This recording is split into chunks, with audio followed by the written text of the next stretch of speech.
1장 1절부터 14절까지의 말씀 한번 같이 찾아 읽고 말씀 나누겠습니다. 요한복음 1장 1절 14절이에요.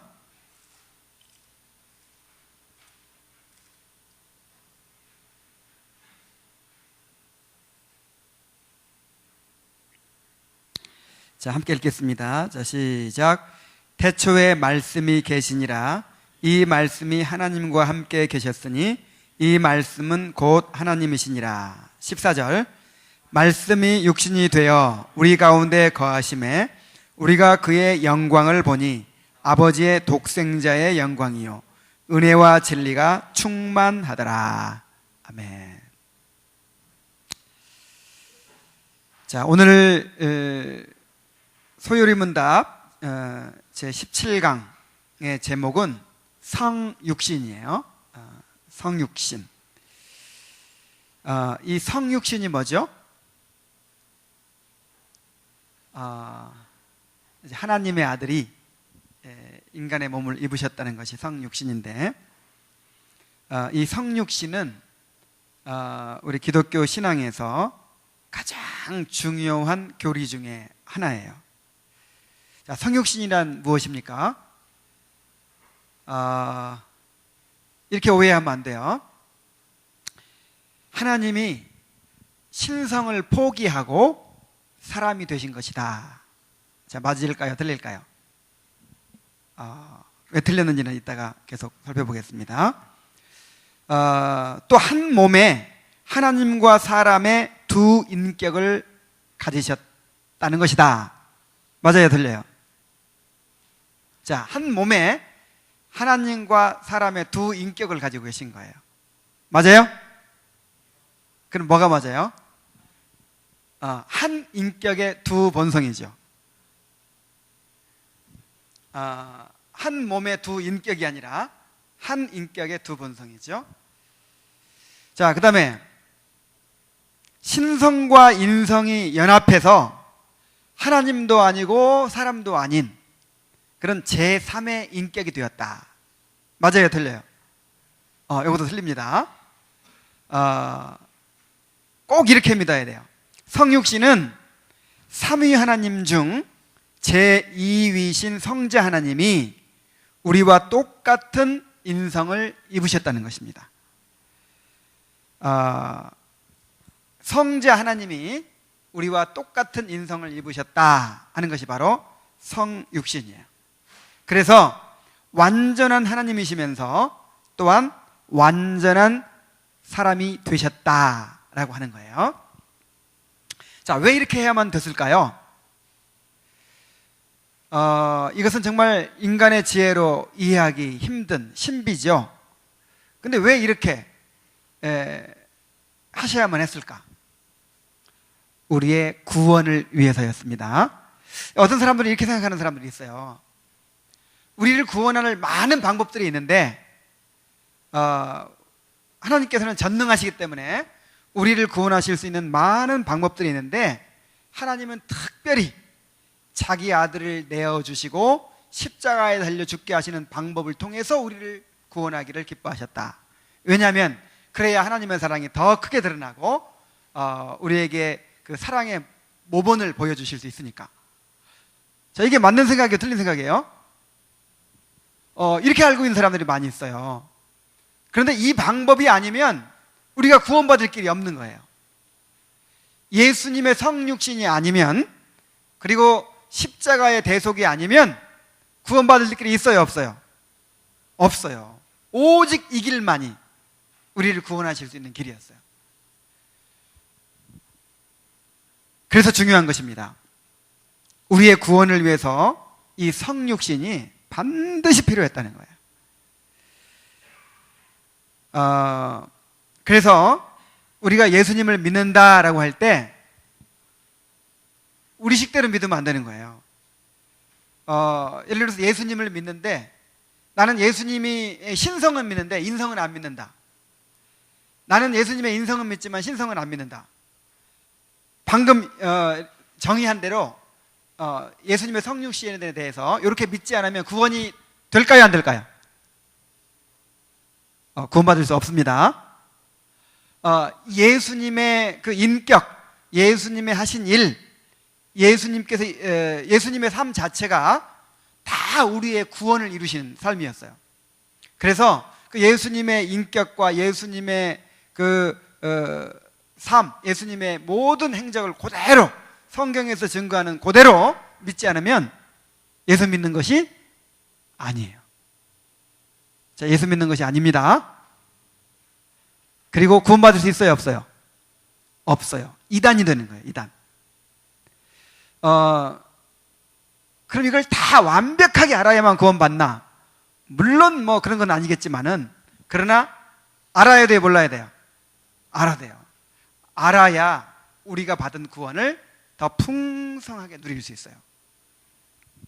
자, 성육신 교리에 대해서 우리 자세히 살펴보도록 합시다.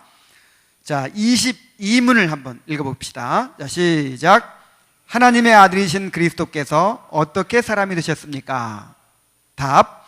하나님의 아들이신 그리스도께서 사람이 되신 것은 참 몸과 지각 있는 영혼을 취하사 성령의 능력으로 동정녀 마리아에게 잉태되어 탄생하셨으니 죄는 없으십니다. 자, 이것을 외운 사람. 자, 이것을 외우는 사람은 복이 있습니다.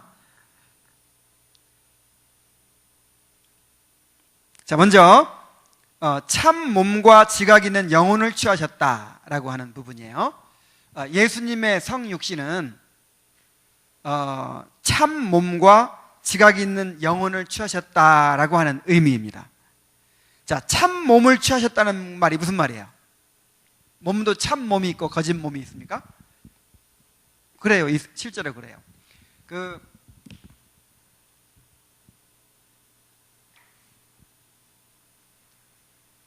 예수님께서 이 땅에 계실 때에는 그때 하나님의 아들이, 하나님이 인간의 몸을 입고 이 땅에 오신 거죠.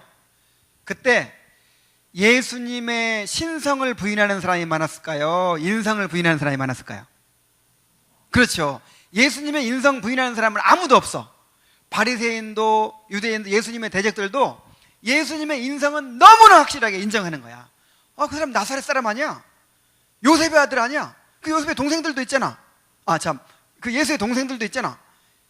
이런 식으로 예수님의 인성을 부인하고 인성을 부정하는 사람은 아무도 없었어요. 예수님이 사람이었다는 것이 확실하죠.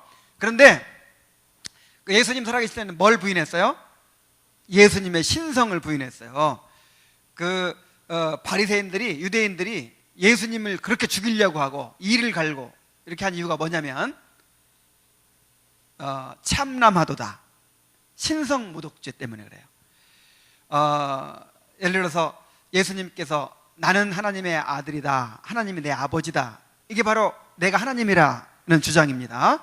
그리고 예수님의 자기 선언이 있어요. 나는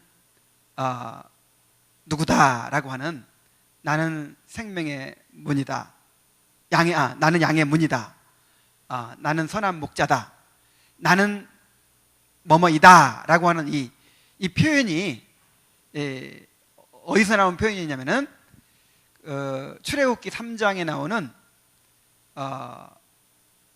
나는 스스로 있는 자니라. 그 스스로 있는 자가 이제 바로 똑같은 표현이에요. 나는 누구다, 나는 뭐뭐다 라고 하는 I am that I am, 나는 나다. 이 표현이 바로 요한복음에 나오는 예수님의 자기 선언과 똑같은 표현이에요. 그래도 우리는 잘 그걸 이해를 못하죠. 근데 이 헬라어로 에고 에이미, 나는 뭐뭐다 라고 하는 이 표현이 바로 하나님의 자기 선언을 표현하는 것이거든요. 그래서 예수님이 마치 하나님처럼, 하나님으로서 나는 내가 곧 길이다, 내가 길을 가르쳐주는 사람이다, 이게 아니죠. 부처님은 길을 가르쳐준 분이었죠. 사람이 번뇌를 벗고 해탈을 하려면, 돌을 깨치려면 이렇게 하라 하고 길을 가르쳐준 분이었죠. 근데 예수님은 어느 종교 지도자들과도 같지 않았어요. 뭐라고 그랬어요? 내가 길이다, 내가 생명이다, 내가 진리다. 이게 바로 내가 하나님이라는 뜻이에요. 우리는 그 말 들어도 무슨 얘기인지 모르지만은 유대인들은 출애굽기 3장 14절입니까? 거기에 나는 스스로 있는 자니라 하는 표현을 알고 있기 때문에 그냥 흥분하는 거예요. 그 말 듣자마자. 감히 하나님이라고 주장하는 거니까. 그래서 예수님 살아계실 때는 예수님의 신성을 부인하는 사람들이 많았어요. 인성을 부인하는 사람 없었어. 근데 예수님이 이제 승천하시고 나니까 어떤 사람들이 나타났냐면 예수님의 인성을 부인하는 사람들이 나타나기 시작했어요. 그러면 예수님이 육체로 돌아다니신 게 뭐냐? 그거는 진짜 육체가 아니고 그냥 육체처럼 보인 것 뿐이야. 그래서 그걸 가리켜서 가현설이라 그래요. 가현설. 그래서 요한 일서 같은 책이 그 가현설, 예수님의 육체로 오신 것을 부인하는 그런 이단들을 반박하기 위해서 쓰여진 책이에요. 그래서 이 표현이 있는 것입니다. 몸을 취하셨는데 무슨 몸? 참 몸, 진짜 몸이란 뜻이야. 진짜 몸. 예수님이 어떤 몸을 취하셨어요? 참 몸을 취하셨어요. 단지 겉모습만 인간의 육신처럼 보인 것이 아니고 실제로 우리와 똑같은 몸을 입으셨다는 것입니다. 성경에 보면은 나오죠. 예수님께서 여인의 몸에 잉태하셨어요. 말하자면 수정되신 거예요. 그리고 세포 분열을 통해서 자라셨어요. 그리고 10달 만에 어린 아기로 태어나셨어요. 그리고 점점 성장하셨죠. 우리와 똑같은 성장 과정이 있었어요. 유아기, 유년기, 소년기, 청소년기, 청년기를 똑같이 거치셨어요. 그리고 우리의 육체가 갖는 그런 특성과 한계들을 똑같이 가지셨습니다. 예수님도 배고프셨고, 예수님도 목마르셨고, 예수님도 피곤하셨고, 예수님도 우리와 똑같이 화장실도 가셨어요. 예수님도 우리와 똑같이 시험을 받으시고 또 하나님께 기도하셨어요. 예수님도 고통을 느끼셨어요. 십자가에 달리셔서 고통 가운데서 울부짖으셨죠. 그리고 피를 흘리셨어요. 그리고 죽으셨어요. 우리와 똑같은 사람이셨기 때문에, 몸을 가지셨기 때문에 죽음을 당하신 거예요. 그래서 예수님은 예수님 육체처럼 보인 것만이 아니고 실제 우리와 똑같은 육체를 입으셨다라고 하는 거예요. 그 다음에 참 몸뿐 아니라 지각 있는 영혼을 취하셨다 그랬죠. 예수님은 인간의 몸만 취하신 것이 아니에요. 그래서 어떤 사람들이 이렇게 또 오해하는 사람이 있단 말이야. 육체는 인간이고 영혼은 하나님이고, 그게 아니에요. 예수님이 인성을 입으셨다고 할 때, 예수님이 사람이 되셨다고 할 때 육체뿐 아니라 영혼까지 취하신 거예요. 자, 사람 할 때 뭐로 구성되어 있어요? 육체와 영혼으로 구성되어 있죠. 그래서 하나님이신 예수님이 인간의 육체와 영혼을 똑같이 취하신 것입니다. 그걸 우리가 어떻게 알 수 있어요? 그 지각 있는 영혼이라 그러죠. 지각 있는 영혼. 영혼의 기능이 뭐예요? 생각하고, 그 다음에 또 느끼고, 그 다음에 뭔가를 선택하고 하는 그런 의지, 어떤 인격, 자, 이런 것들이 영혼의 기능입니다. 그런데 예수님은 누가복음 2장 52절에 보면은 예수는 그 지혜와 그 키가 자라가며 하나님과 사람에게 더욱 사랑스러워 가시더라 그랬죠.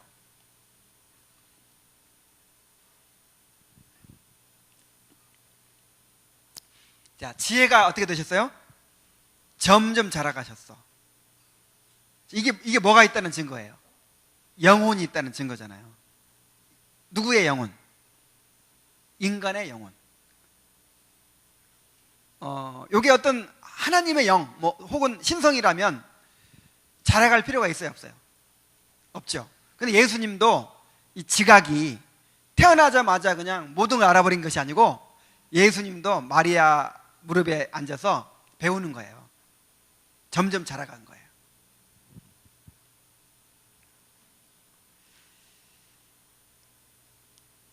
그리고 마가복음 8장 2절에 보면은 예수께서 마음속에 깊이 탄식하시며 그런 구절이 나거든요.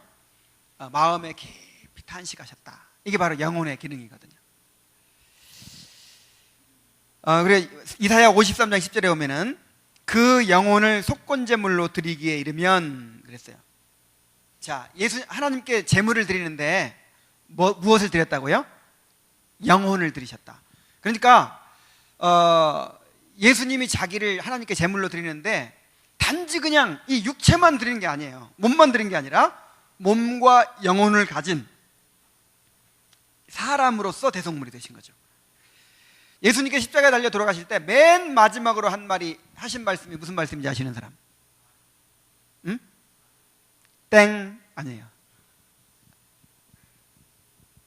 자, 마지막 가상칠은 몰라?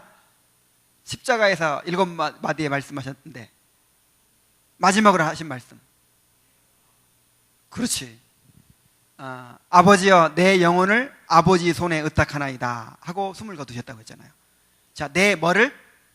영혼을.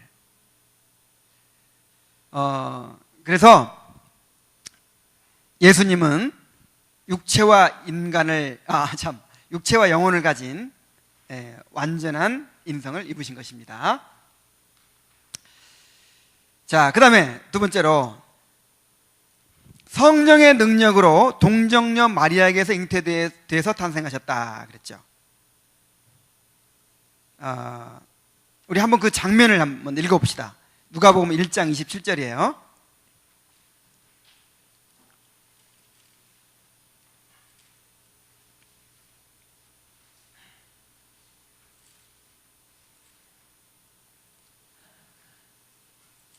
자, 여기 27절부터 보면은 다윗의 자손 요셉이라 하는 사람과 약혼한 처녀에게 이르니 그 처녀의 이름은 마리아라. 그에게 들어가 이르되 은혜를 받은 자여 평안할지어다. 주께서 너와 함께 하시도다 하니 처녀가 그 말을 듣고 놀라 이런 인사가 어찌민가 생각하매 천사가 이르되 마리아여 무서워하지 말라. 내가 하나님께 은혜를 입었느니라. 보라 내가 잉태하여 아들을 낳으리니 이름을 예수라 하라. 그가 큰 자가 되고 지극히 높으신 이의 아들이라 일컬어질 것이요 주 하나님께서 그 조상 다윗의 왕위를 그에게 주시리니 영원히 야곱의 집을 왕으로 다스리실 것이며 그 나라가 무궁하리라. 마리아가 천사에게 말하되 나는 남자를 알지 못하니 어찌 이 일이 있으리이까. 자, 그러니까 마리아가 요셉과 정혼하고 아직 지금 결혼식 올리기 전이에요.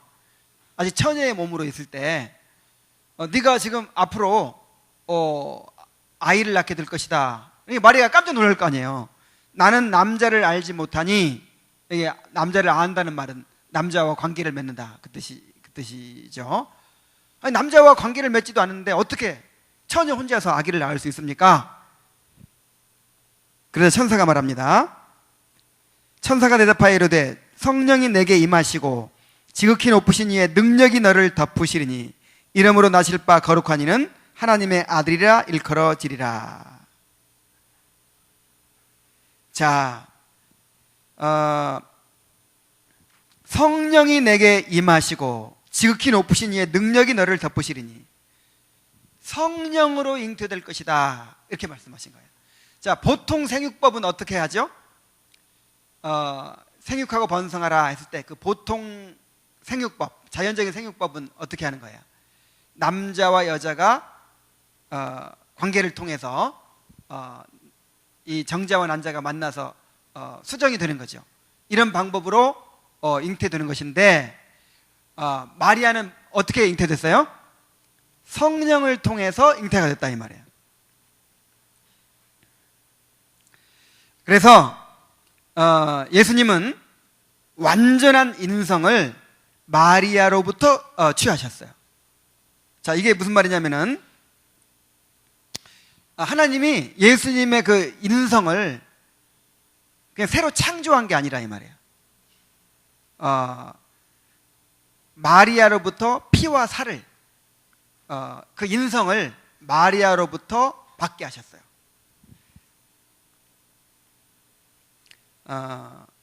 만약에 하나님께서 완전히 새로 창조해 버리셨다면 그럼 우리와 관계가 없어지잖아요. 그죠? 그래서 우리와 한 혈육을 만드시기 위해서 아브라함과 다윗의 후손으로 탄생하도록 하시기 위해서 마리아의 몸을 통해서 인성을 받으셨다 하는 것입니다. 히브리서 2장 14절부터 한번 보겠습니다. 히브리서 2장 14절.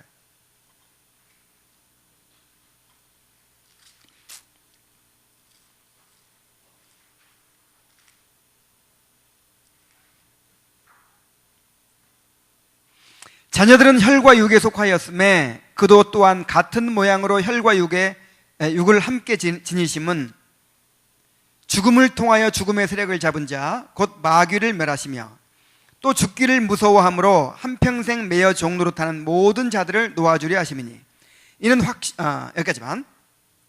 자, 여기 보니까 우리들이 혈과 육에 속한 것처럼 이 피와 살을 가진 그런 육체를 가지고 있는 물려받았죠, 조상으로부터.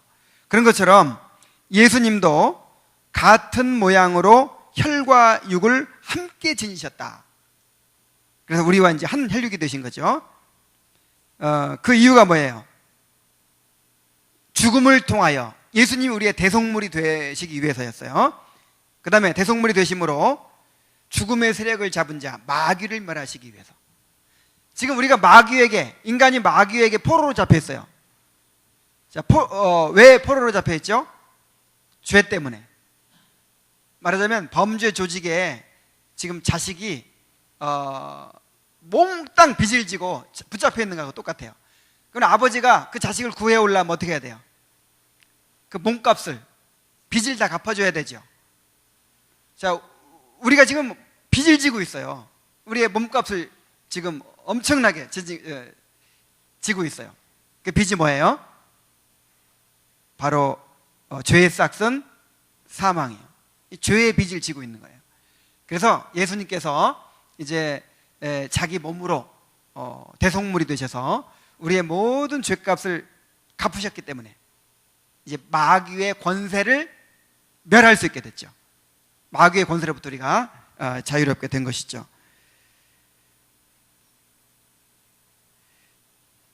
이는 확실히 천사들을 붙들어 주려 하심이 아니요 오직 아브라함의 자손을 붙들어 주려 하심이라. 그러므로 그가 범사의 형제들과 같이 되심이 마땅하도다. 이는 하나님의 일에 자비하고 친실한 대제사장이 되어 백성의 죄를 속량하려 하심이라. 그가 시험을 받아 고난을 당하셨은즉 시험 받는 자들을 능히 도우실 수 있느니라. 자, 우리의 대제사장이 돼서 우리의 죄를 속량해 주시기 위해서. 이것을 이제 그 제사 드리는 모습으로 설명하자면, 자, 우리의 대속물이 되신 것은 양이 되신 거죠, 양.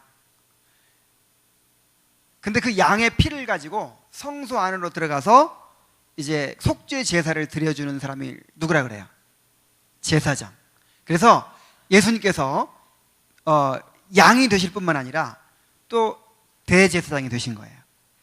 그래서 하나님 앞에서 이제 우리의 속죄 제사를 자기 피로 드려주심으로 우리를 이제 속량해 주시는 거예요. 이걸 좀 쉽게 설명하자면은 예수님께서 우리와 한 육체를 입으신 것은 우리 편이 되셔서, 우리 편에서 우리의 대표자가 되셔서, 우리의 대제사장이 되셔서 우리 편에서 이제 하나님 앞에 중보해 주시기 위해서예요. 이 법정에서 내가 아무리 큰 죄를 지었어도 끝까지 내 편 들어주는 사람이 하나 있어요. 누굴까요? 변호사죠. 변호사는 누구 편 들어요? 죄인 편 들어요. 일단 변호사한테 내 얘기를 다 해야죠. 변호사님, 나 사실은 이런 죄를 지었습니다. 에이, 나쁜 놈, 나 너하고 상대 안 해. 그런 변호사 있을까요, 없을까요? 없어. 내가 살인을 저질렀더라도, 아무리 큰 죄를 저질렀더라도 변호사는 누구 편 들어요? 내 편 드는 거야. 마찬가지로 예수님이 우리 편이 되셨다, 이렇게 생각하면 돼요. 이제 우리의 모든 죄를 예수님이 책임져 주시는 거예요. 그래서 하나님 앞에서 우리를 대표해서 우리를 중보해 주시는 것이죠.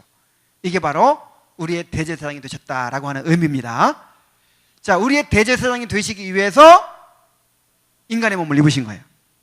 자, 다시 우리의 양이 되시기 위해서, 대속물이 되시기 위해서 인간의 몸을 입으셔야 했고, 우리의 대제사장이 되시기 위해서 또 인간의 몸을 입으셔야 했던 거예요. 자, 그 다음에 갈라디아서 4장 4절로 6절도 한번 찾아봅시다.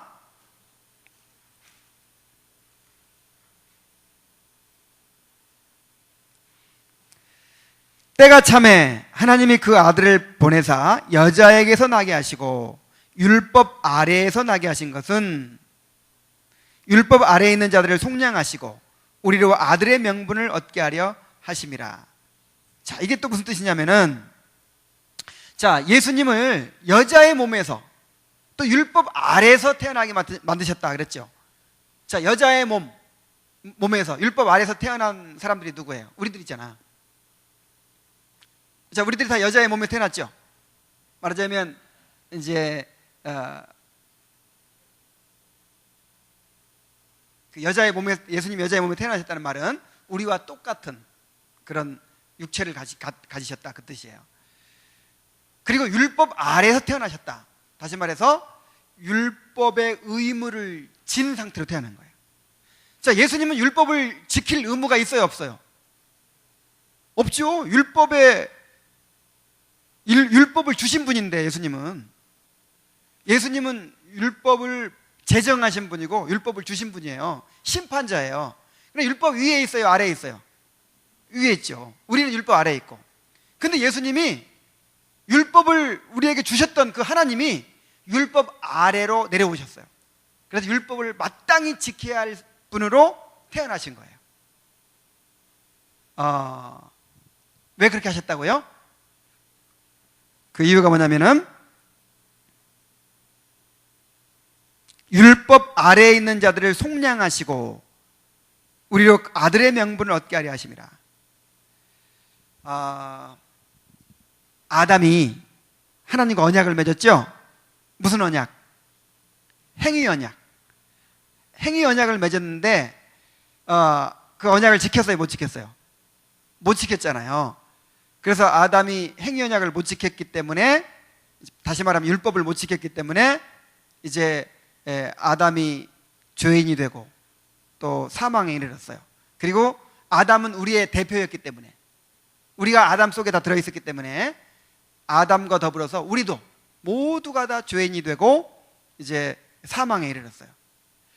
그래서 하나님께서 이제 새로운 인류의 대표를 세우신 거예요. 예수님께서 그 아담이 실패한 그 자리에 오신 거예요. 그 자리에. 그래서 그 행위 언약 아래로 오신 거예요. 그래서 이제 예수님이 대표가 돼가지고, 아담은 실패했고 예수님이 대표가 돼가지고 율법을 다 지키신 거예요. 자, 두 가지를 하셨죠. 두 가지. 율법만 다 지켜가지고는 안 돼. 아담이 실패한 것을 회복하기 위해서는 일단 율법을 어긴 죄값을 치러야 돼. 그걸 가리켜서 속량이라 그래요. 율법의 모든 저주에서 우리를 어떻게 하셨다? 속량하셨다. 예수님이 십자가 위에서 인류가 율법을 어긴 모든 죄값을 다 치르신 거예요. 자, 우리의 죄값을 치르신 거예요. 그것이 속량이고, 그 다음에 이것만으로는 또 안 되죠. 율법을 또 완전히 이루셨어요. 그래서 그 율법을 이루신 의를 우리에게 전가해 주시는 것이죠.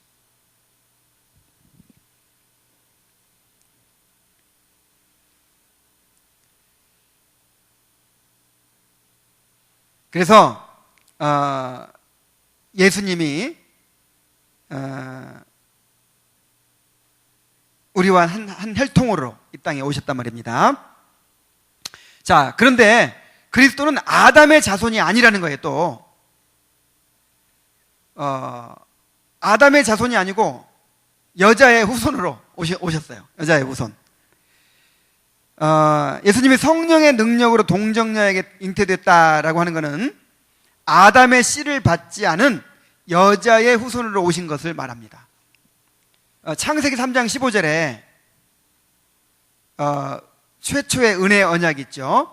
내가 너로 여자와 원수가 되게 하고 내 후손도 여자의 후손과 원수가 되게 하리니 여자의 후손은 내 머리를 상하게 할 것이요 너는 그의 발꿈치를 상하게 할 것이니라. 뱀한테 그렇게 저주하셨죠. 그런데 이 뱀에 대한 저주 속에 하나님의 언약이 들어있는 거예요. 하나님께서 여자의 후손을 보내서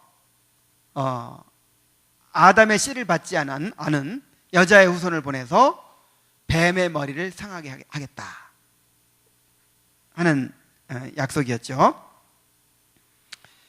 만약에 예수님이 아담의 씨를 받아서 그 아담의 후손으로 오셨다면 우리의 구속자가 되실 수 있어요? 없어요? 없죠. 왜? 예수님도 아담의 죄를 이어받잖아요. 아담의 원죄를 유전받을 수밖에 없기 때문에. 그래서 인간의 몸을 입으시면서도 아담의 피는 받지 말아야 돼. 아담의 후손으로 오셔서는 안 돼. 그 방법이 뭐예요? 여자에게서 태어나시는 거예요. 성령을 통해서 잉태되시는 거예요.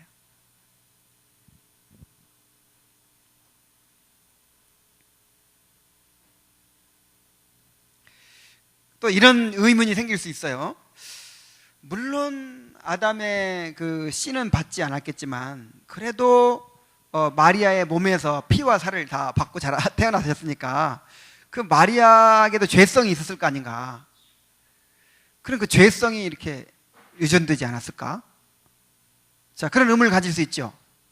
그래서 카톨릭에서는 아예 그냥 마리아에게는 죄성이 없었다 이렇게 주장을 해요. 그러나 성경에 그렇게 나오지 않죠. 마리아도 분명히 아담의 후손으로 태어났기 때문에 마리아에게는 죄성이 있습니다. 그런데 성령께서 이 죄성이 전혀 전달되지 않도록 그렇게 역사하신 거예요. 그래서 예수님은 죄가 없이 태어나셨습니다. 죄성이 없이 태어나셨습니다. 그래서 예수님이 아담을 대신해서 새로운 인류의 조상이 되셔서 우리의 대표가 되셔서 우리의 구원을 이루실 수가 있었던 거예요. 로마서 5장 14절 한번 봅시다.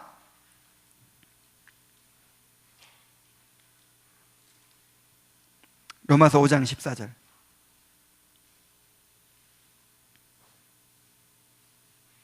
그러나 아담으로부터 모세까지 아담의 범죄와 같은 죄를 짓지 아니한 자들까지도 사망의 왕노릇하였나니 아담은 오실자의 모형이라. 자, 아담은 누구의 모형이라고요? 오실자가 누구예요? 예수님. 아담이 예수님의 모형이라는 거야. 어떤 면에서? 인류의 대표라는 면에서 모형이라는 거야. 그래서 아담 한 사람 때문에 모든 사람이 죄인 되고 사망에 이른 것처럼 예수님 한 분 때문에 예수님 믿는 모든 사람들이 의인이 되고 생명을 얻는 이 인류의 대표성이라는 면에서 오실자의 모형이 된 거예요. 그래서 예수님은 둘째 아담 혹은 마지막 아담으로도 불립니다. 우리 고린도전서 15장 45절을 보겠습니다.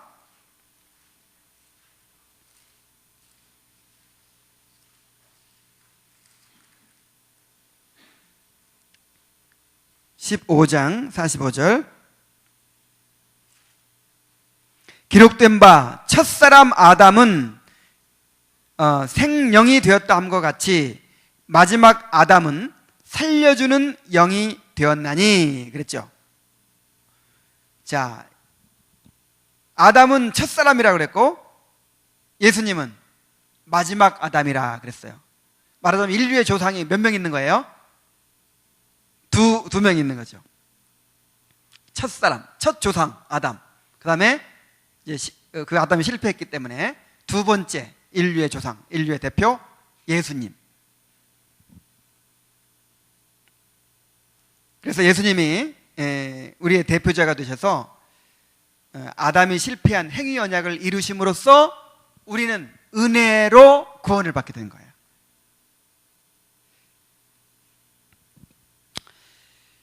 자, 그런데 이제 이 동정녀 탄생에 대해서 오늘날 부인하는 사람들이 많아지고 있어요. 아니, 어떻게 이 남자와 여자와 관계가 없이 어떻게 처녀의 몸에서 아기가 태어날 수 있냐. 그래서 예수님은 사생하였을 것이다. 요즘에 그 미혼모에서 태어난 자녀들 있죠. 그것처럼 아마 마리아가 어떻게 실수해서 이렇게 태어났을 것이다. 이렇게 주장을 하기도 하고, 그냥 예수님, 박혁거세가 아래에서 태어났다고 하듯이 예수님이 그렇게 신비한 분이라는 걸 좀 이렇게 나타내기 위해서 신화처럼 그렇게 동정녀에게서 났다. 이렇게 표현한 것이다. 이렇게 또 주장하는 사람들도 있어요. 그런데 동정녀 탄생을 믿지 않으면 예수님 믿는 거 아닙니다.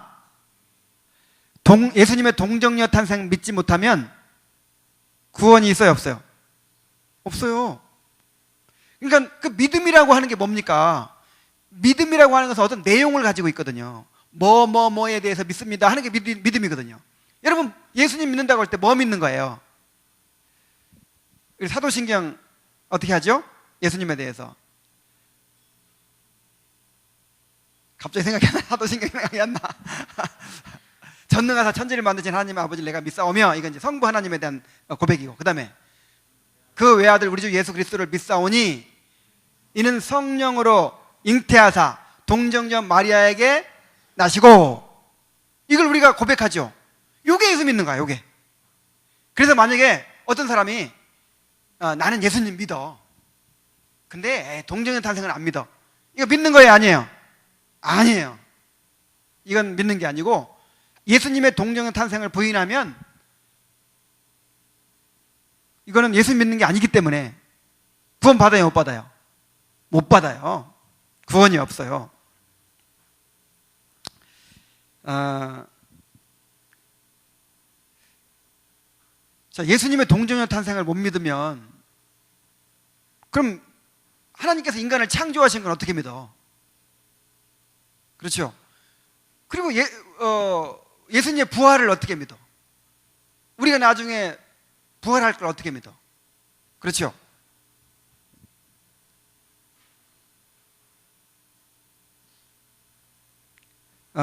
이 동정녀 탄생은 우리 믿음의 그리스도인의 믿음의 가장 중요한 내용 중에 하나입니다. 그래야만 예수 믿는 것이고, 그래야만 구원을 받을 수 있는 거예요. 그래서 이 성육신에 관한 교리는 굉장히 중요하게 취급되어 왔고, 이 성육신에 관한 교리를 수호하기 위해서 이 성경 요한일서 같은 책들이 쓰여졌다 이 말이에요. 그리고 초대교회에서 계속 예수님의 이 성육신 교리를 공격하고 또 부인하는 사람들이 많았기 때문에 이렇게 이 교리를 수호하기 위해서 또 투쟁하고 또 신앙 고백으로 우리의 신앙을 정리하고 이랬던 역사들을 우리가 살펴볼 수 있어요. 몇 가지만 한번 우리가 살펴보자면, 이 성육신 교리에 대한 반대 주장들을 한번 살펴봅시다. 먼저 예수님의 신성을 부인한 그런 사람들이 있어요. 이제 아리우스라는 사람이 있었는데, 이 사람은 예수님이 보통 인간보다는 훨씬 뛰어난 분이다. 그리고 맨 처음 창조된 것은 사실이다. 그러나 하나님은 아니다. 어디까지나 피조물이다. 가장 먼저 창조된 피조물이고 가장 뛰어난 창조물일 뿐이다. 그래서 하나님께서 맨 처음에 예수님을 아주 뛰어나게 하나님 비슷하게 창조하시고 그 다음에 예수님을 통해서 만물을 창조하셨다는 거예요. 그래서 예수님이 뛰어난 분이긴 하지만 누구는 아니다? 하나님은 아니다. 이게 오늘날 여호와 증인의 주장이기도 합니다. 여호와의 증인의 조상이에요, 이 사람이. 그리고 유니테리안이라는 교파도 이렇게 주장을 하고, 그리고 이제 주로 그 일신론을 주장하는 사람들, 삼위일체를 주장하지 않고 뭘 주장해요? 일신, 하나님은 오직 한 분밖에 없다, 이렇게 주장하는 사람들이 대개 이런 주장을 합니다.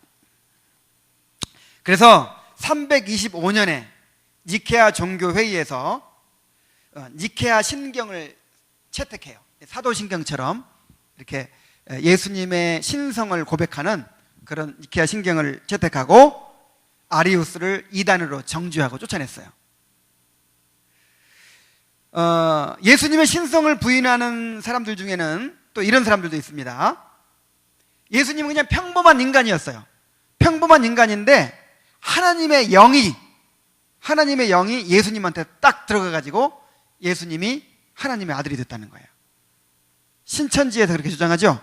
신천지를 비롯한 그런 이제 인간을 재림주로 믿는 그런 이단들이 다 이렇게 주장을 해요.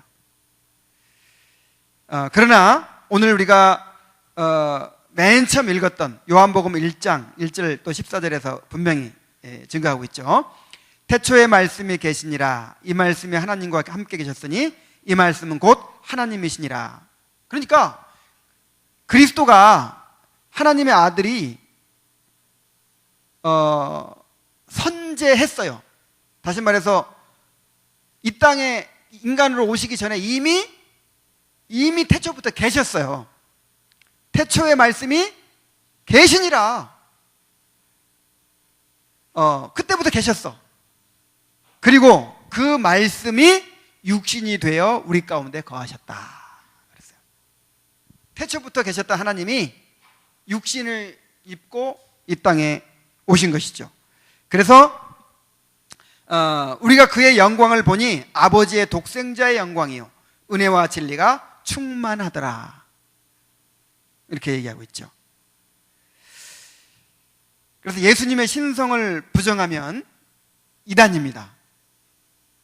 이단이에요. 물어볼 것도 없어요. 예수님의 신성, 예수님이 하나님이시라는 걸 부정하면 무조건 이단입니다. 구원이 없어요.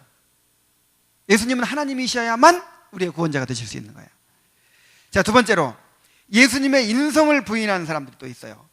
아까 얘기했던 가현설, 도케티즘이라는 이론이 있어요. 예수님이 사람처럼 보였을 뿐 실제로 육신을 입으신 것은 아니었다. 자, 왜 이렇게 주장을 하냐면 이 헬라 철학에 이원론이라는 게 있어요. 인간의 영혼은 거룩하고 순수한 것이지만 육체는 더러운 것이다. 맞습니까?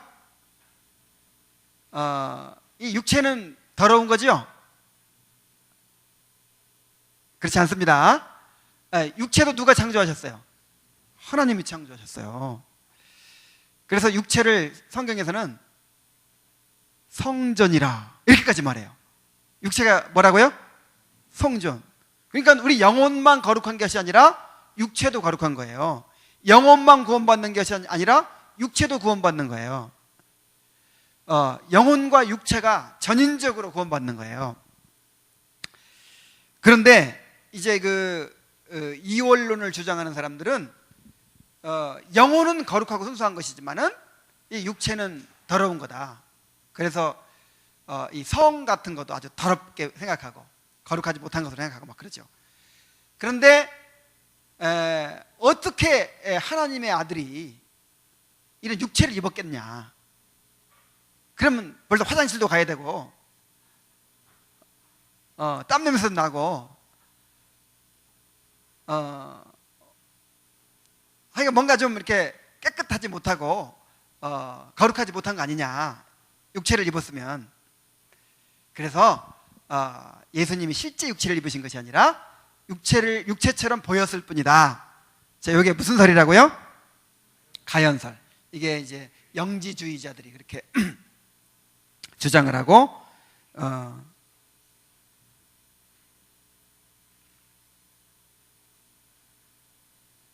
주장을 했어요. 그런데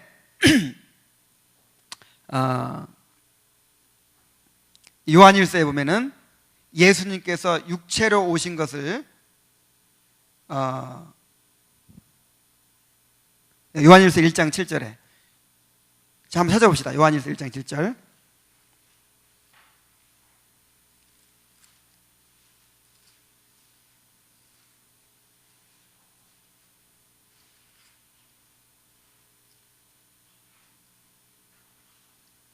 요한 2서.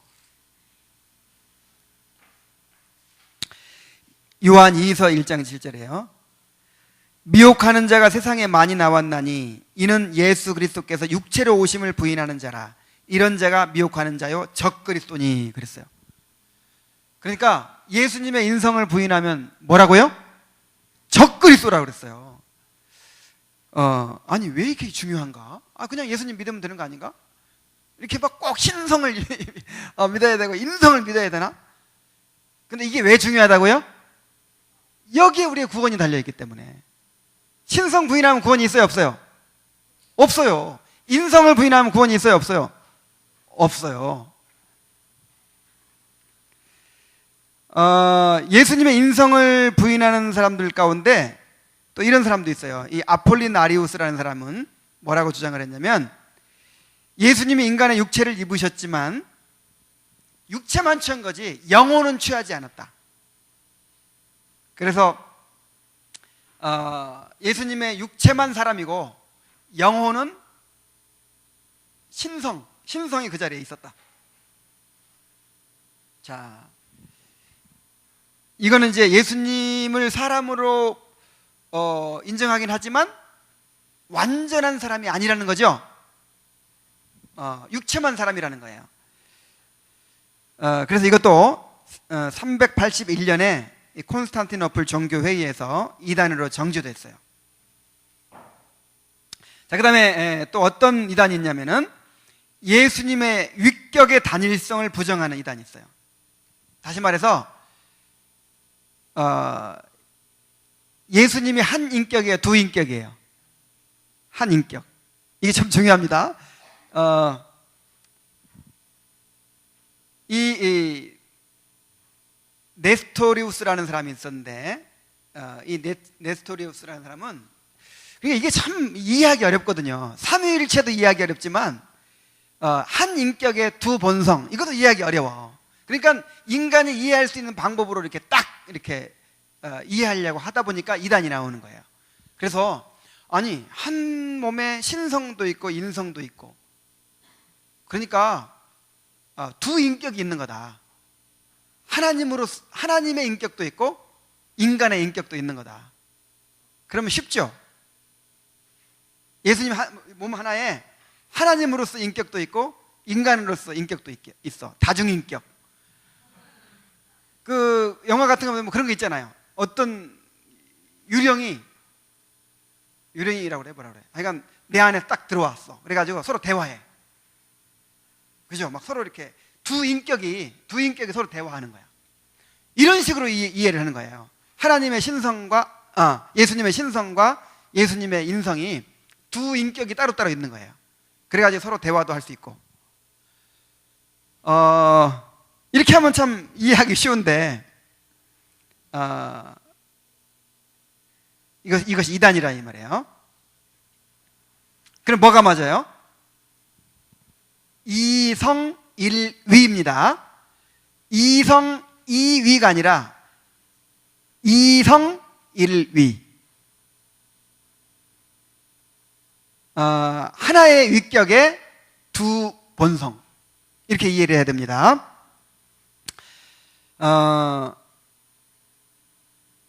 이 하나님의 아들이 인성을 입으셨다. 이게 성육신이라고 그랬죠? 자, 잘 들으세요. 하나님의 아들이 신성을 포기해버리고 인성을 입으셨다. 이게 아니죠? 하나님의 아들이 인성을 입으신 거예요. 그러니까 그 하나님의 아들이라고 하는 그 인격은 변함이 없는 거예요. 인성을 입었어도. 예를 들어서 예수님이 어린아이로 태어나셨을 때 응애하고 막 어린아이로 태어나셔서 막 기저귀 차고 막 이럴 때 그때 누구예요? 예수님이 하나님의 아들이에요. 하나님이에요. 하나님. 성부, 성자, 성령 중에서 2위이신 성자 하나님이란 말이에요.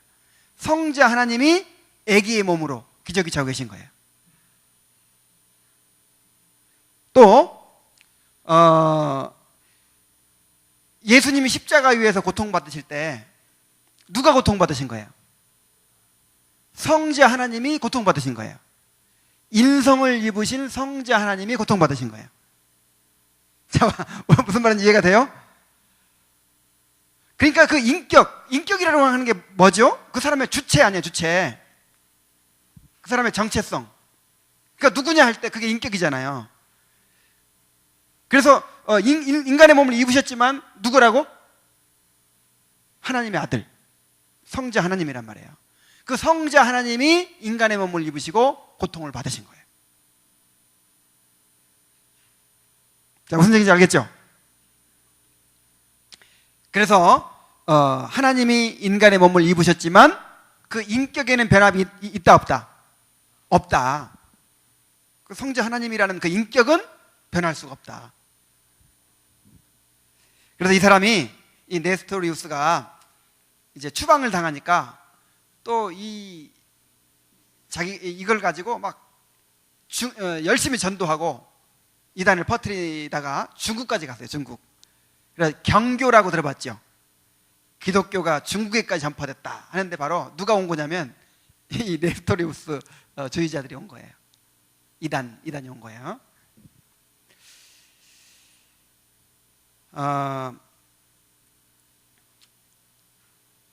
자, 누가 대속제물이 되신 거예요?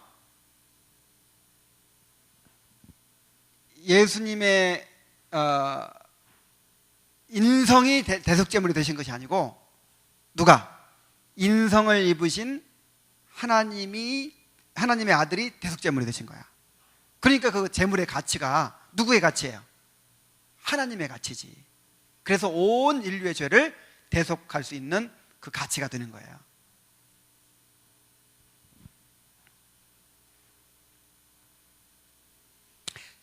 자, 그래서 예수님의 위격의 단일성을 부정하는 이제 이단이 있었고, 그다음 또 어떤 이단이 나왔냐면은 예수님의 신성과 인성의 구별을 부정하는 또 이단이 나왔어요. 이걸 단성론이라고 그래요. 단성론. 이 유티케스라는 사람이 어떻게 주장을 했냐면 예수님의 신성과 인성이 이렇게 혼합돼 가지고 이 단일한 성품이 됐다, 이렇게 주장을 했어요. 그러니까 이건 하나님도 아니고 인간도 아니고 이걸 이제 단성론이라고 합니다. 그럼 단성론이 아니면 뭐지? 뭐가 맞는 거지? 양성이죠. 양성.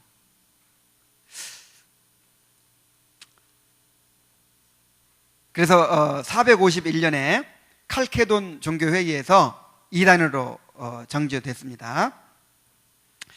그래서 이제 칼케돈 신조라는 것을 이렇게 만들었어요. 그러니까 이런 이단이 한번 나올 때마다 그냥 그 전에는 이 교리가 없었다는 게 아니고 그 전에도 이렇게 믿어왔어요. 그 전에 믿어왔는데 이제 이단이 나와가지고 이상한 거 막 주장하니까 그거를 반박하기 위해서 이렇게 신앙 고백으로 딱 이렇게 정립을 하는 거예요. 그래서 기독교 교리가 이렇게 딱 정립되어 온 것이 사실은 이단 때문에, 이단들이 나타났기 때문에 그것을 이제 방어하기 위해서 그렇게 정립해 온 거죠. 그래서 칼케돈 신조를 요약하면 이렇게 됩니다. 그리스도의 한 인격이 두 본성으로 되어 있으며 그 두 본성은 변화되지 않고 영원히 변화되지 않습니다. 예수님의 인성이 변화돼야 안 돼요. 예수님의 인성이 영원합니다. 예수님의 신성도 영원하고, 예수님은 하나님이시면서 동시에 사람이신 그 이성위리의 그 모습이 영원하신 거예요. 그래서 우리가 이제 우리 하나님 나라가 완성됐을 때, 그때도 예수님이 인성을 입으셨기 때문에, 같은 부활의 몸을 입으셨기 때문에 우리와 이제 함께 교제하시고 함께 만나실 수 있습니다.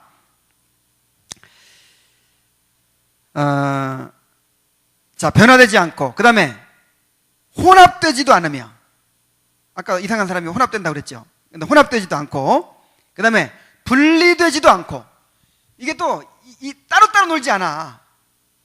신성과 인성이 딱 분리돼 가지고 신성 따로 놀고 인성 따로 이러지 않다 이 말이야. 항상 연합되어 있는 거예요. 그러면서 섞이진 않아. 그 다음에 나뉘지 않고, 그 두 본성은 서로 병행하여 존재하며 한 인격 속에서 하나를 이루고 있다. 이야, 참 신비하죠. 그래서 예수님을 기묘자라 이렇게 부르는 거예요. 너무너무 신비한 분이에요. 자, 왜 예수님의 성육신 교리가 그토록 중요할까? 아니, 예수님을 그냥 믿으면 되지.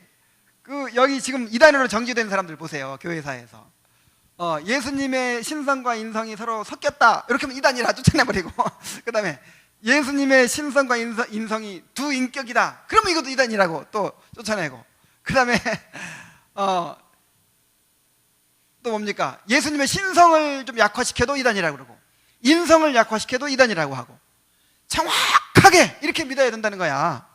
왜 이렇게 중요할까요? 계속해서 강조해 왔지만은, 그 예수님의 인격이, 예수님의 모든 행하신 일들이 다 우리의 뭐가 되기 때문에? 구원이 되기 때문에, 우리의 믿음의 내용이 되기 때문에 그렇습니다. 성경이 말하는 대로 예수님의 성육신은 필연적인 거예요. 그러니까 이렇게 안 해도 되는데 하나님이 뭔가 하나님의 사랑을 특별히 더 보여주려고 이렇게 하신 것이 아니고, 이성일위의 성육신이 아니면 우리가 구원받을 수 있어요, 없어요? 없어요. 그래서 꼭 이렇게 하셔야만 했던 거예요. 그래서 성경이 말하는 대로 이성일위의 성육신이 아니라면 우리의 구원이 이루어질 수가 없는 것입니다. 그래서 성경이 말하는 대로 꼭 그대로 믿어야 돼요. 이 교리 하나하나가 다 중요합니다. 그리고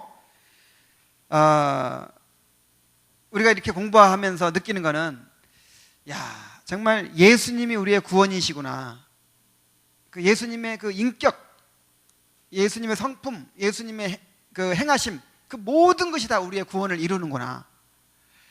이것이 이제 우리의 구원이 완성될 때까지 그 예수님과 연합 속에서 그 예수님의 모든 것을 우리가 받아 누리는 것이거든요.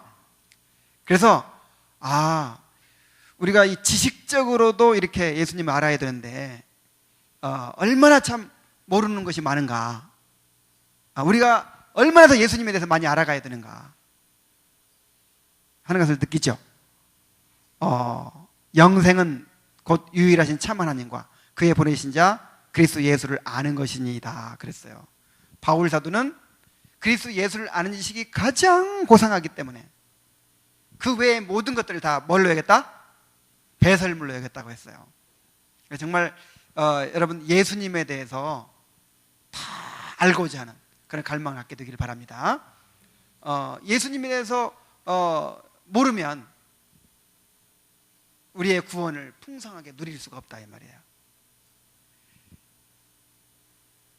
예수님 우리의 구원이 되시고 예수님 안에 우리에게 허락된 모든 축복이 다 있습니다.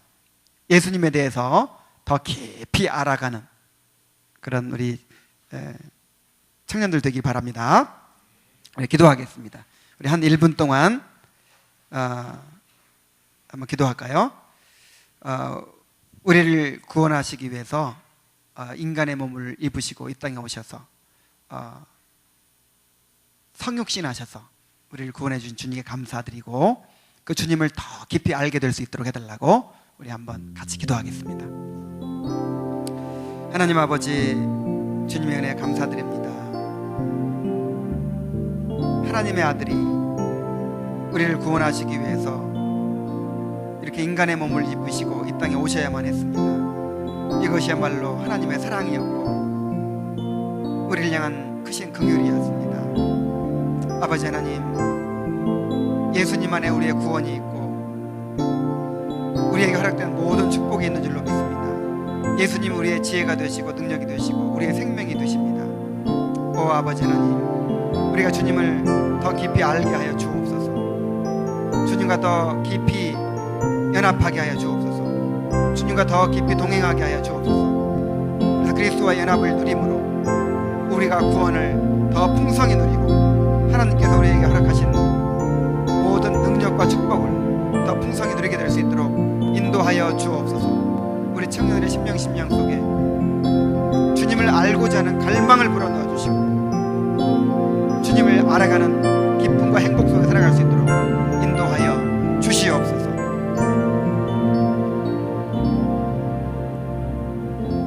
하나님 아버지, 오늘 성육신에 대해서 또 배우게 해주셔서 감사드립니다.